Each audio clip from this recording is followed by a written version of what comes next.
I'm gonna make one more video today, just about the general problem going on with how the media covers everything. And I guess I'm just taking a snapshot of it because by now you're all aware of it, that media companies really want to slant everything towards the interests of who owns them and pulls their strings.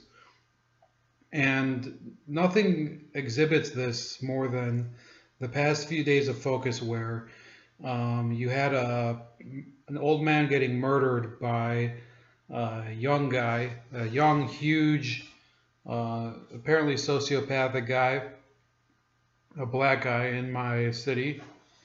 And, everybody wanted to dance around that topic of, this guy had possibly been causing problems in his community for years. Who did they end up trucking out to blame for this? At one point, they were blaming video games. I mean, who would have thought it? The problem for them is that there's too many independent video game creators, so it's an easy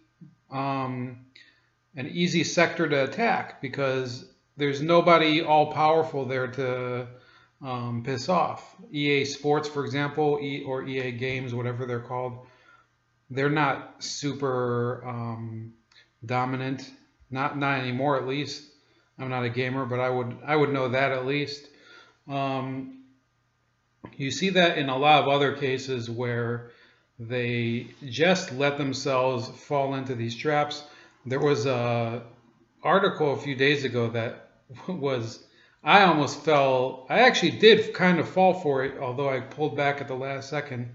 The woman it was supposed to have been a woman, but it's been found out that it was very much not the case.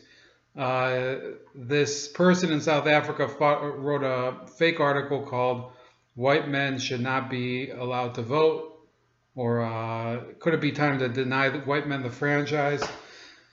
And I was ready to I'd already uploaded the video, and I didn't put anything, and I was trying to figure out what to put in the description and the material and all that and the sourcing. Couldn't find anything. And by then it was like too late in the evening. I had to go, it was Friday.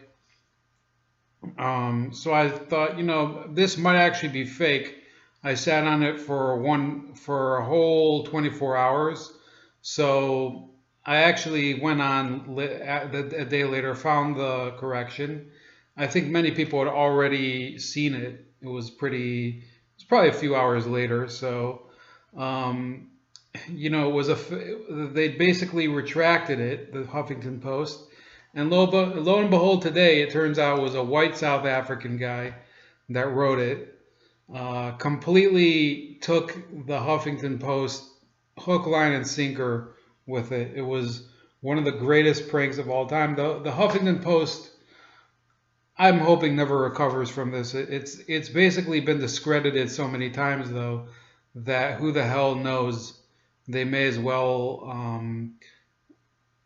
reprint something by Goebbels with white men put in instead of Jews, and they'd never apologize for a thing. They'd probably just try to rationalize it some way that they have a system and whatever. This was clearly an expose on how pathetically unprofessional they are as a magazine or whatever they are, online publication. Because the article itself was so pathetically poorly written on purpose, that the fact that they put it up is just a testament to how out of touch they are, that they're willing to put that up just so that they can get the hits. Which was actually, that's one of the possibilities I raised in my reaction video, the one after I figured out that they'd been taken down. By then it was not known yet that it was for sure a hoax. It might have well just been just a writer that could not be verified, but it was looking like it could be a hoax. I think a lot of people already knew it was a hoax.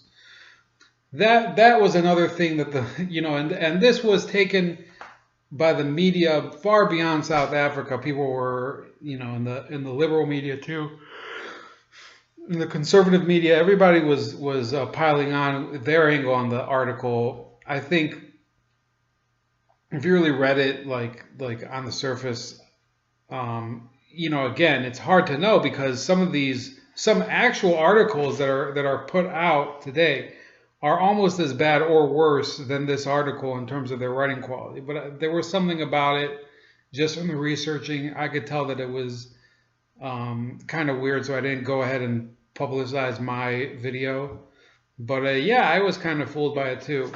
Then there was the Bill O'Reilly thing. I just watched a video with Lionel where he's talking about how it's underestimated. You know, he's kind of like scaling it back. He's saying, you know, if Bill Clinton raped so many women or is alleged to have raped so many women, why are people making such a big deal about Bill O'Reilly? I think it is kind of a big deal because I do believe that Bill O'Reilly committed some of these acts, which they're still kind of vague. There are people that have leaked details of it, but yeah, I think I believe it. But you have a liberal press that's basically denied any ethical responsibility for decades. They look. I mean, a lot of them are still trying to get Roman Polanski to come back without any penalties after raping a juvenile in the 70s. Okay, so that's one thing. Then there's people who have been caught literally breaking every ethics code that there is. Dan Rather, what he did at CBS News with the, I forgot what it was called, but it was not Muldergate, but it was well, it was here, I'll look it up. Dan Rather.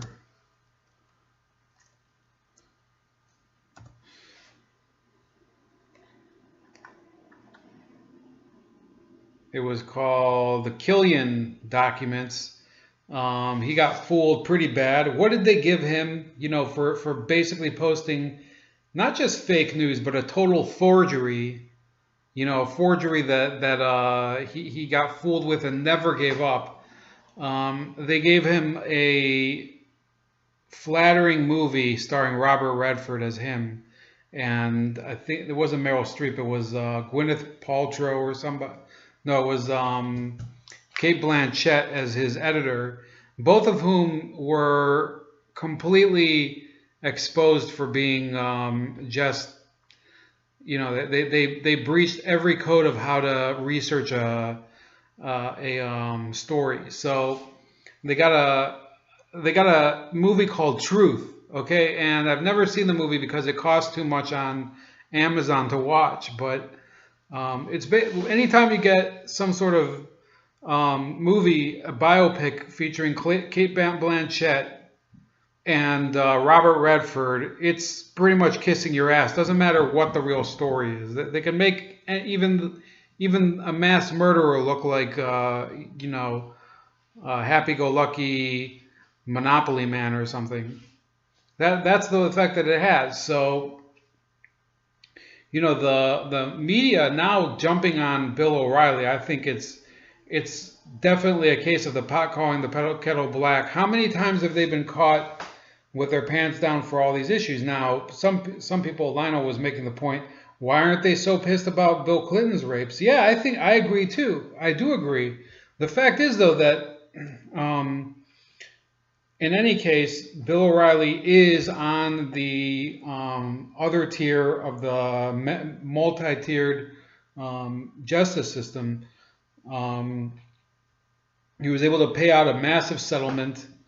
Obviously, he's not happy about it, but he's capable of doing that. A lot of people would not be so lucky. A lot of people have been fired a long time ago, but he was able to survive for several. I think this suit has been pending for several years.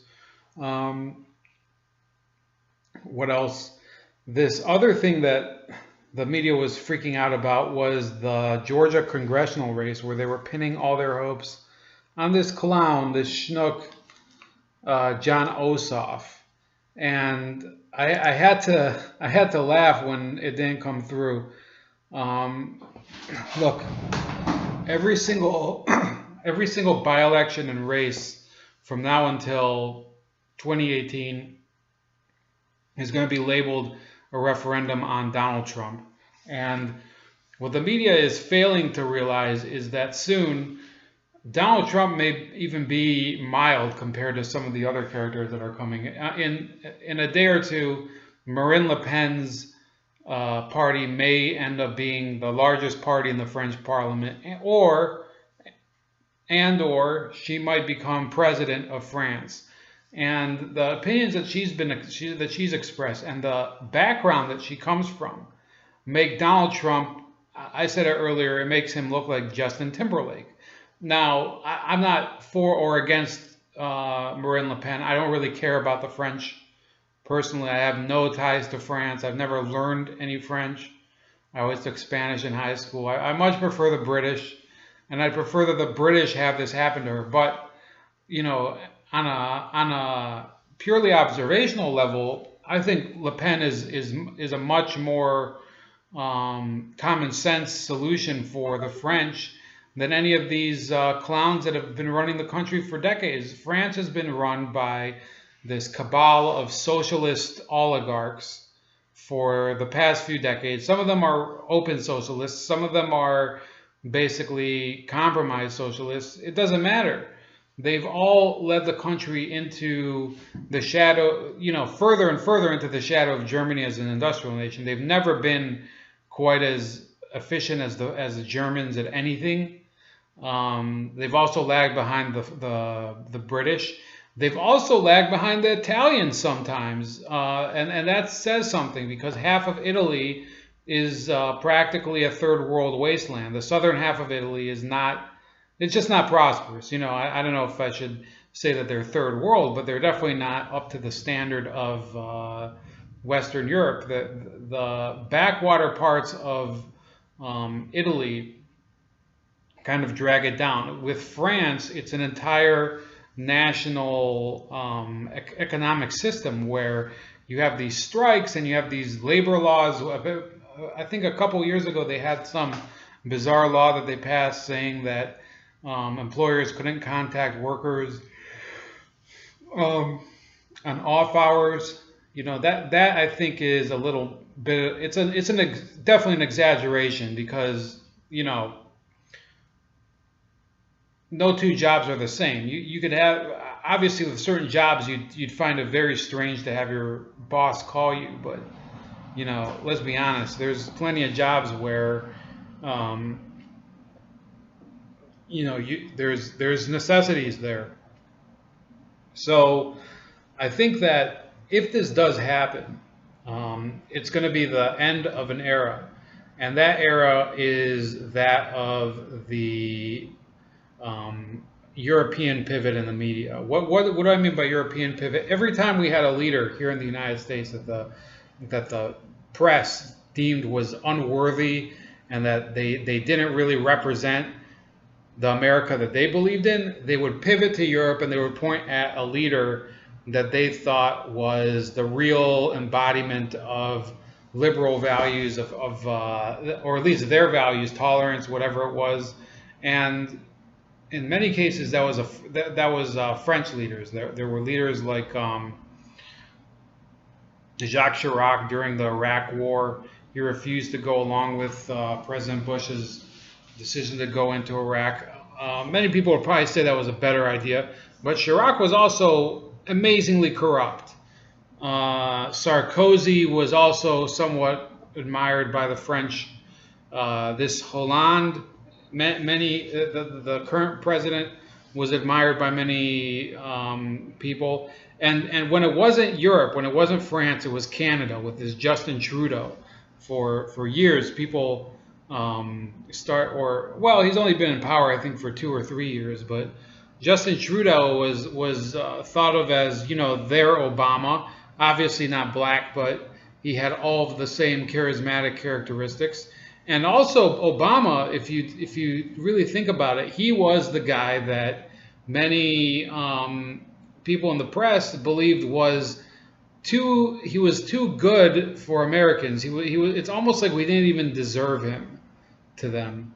You know, they basically put him off limits to us, as if he was beyond criticism, similar to some of these European leaders that they would automatically give them all of this basically reverence that they didn't deserve at all. In many cases, these people are literally oligarchs. There was the case of that Dominique Strauss-Kahn getting caught with, I think she was a prostitute or some sort, or he tried to rape somebody in a hotel and he got spirited away to France.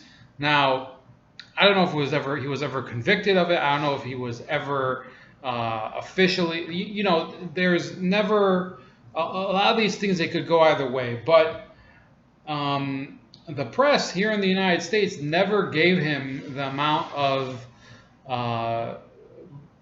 bullshit that's heaped on our own politicians. Even though, to be honest with you, in England they do plenty to harp on our scandals, in France as well.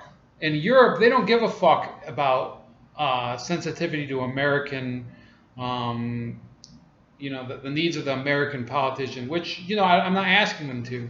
But here in America, it's been the custom for several years that we just give them sort of a trump card in many cases. These foreign leaders, they're treated much better than our own leaders. I don't even think Bill Clinton got as good treatment as some of these foreign leaders. Hillary Clinton, yes. Hillary Clinton, they've always kissed her ass. Bill Clinton, yes and no. But if Le Pen wins, that's the end of that. They will never again look, because they'll have nobody. Their next, first of all the other leaders in Europe, you have Merkel in Germany, who's so unpopular that nobody, the people who try to hold her out as a example for the rest of the world, they are now having the time of their life trying to explain how probably the most hated person in Germany is really the leader of the free world, as they sometimes call her. Then you have, in Italy is a basket case. You have Sweden. They've never been a world power. If France falls, Sweden, first of all, their far right or Eurosceptic party is growing so fast. It's already the largest projected party in terms of support in Sweden. So the more these issues are cropping up in Sweden, they could be the next country to experience that kind of shift.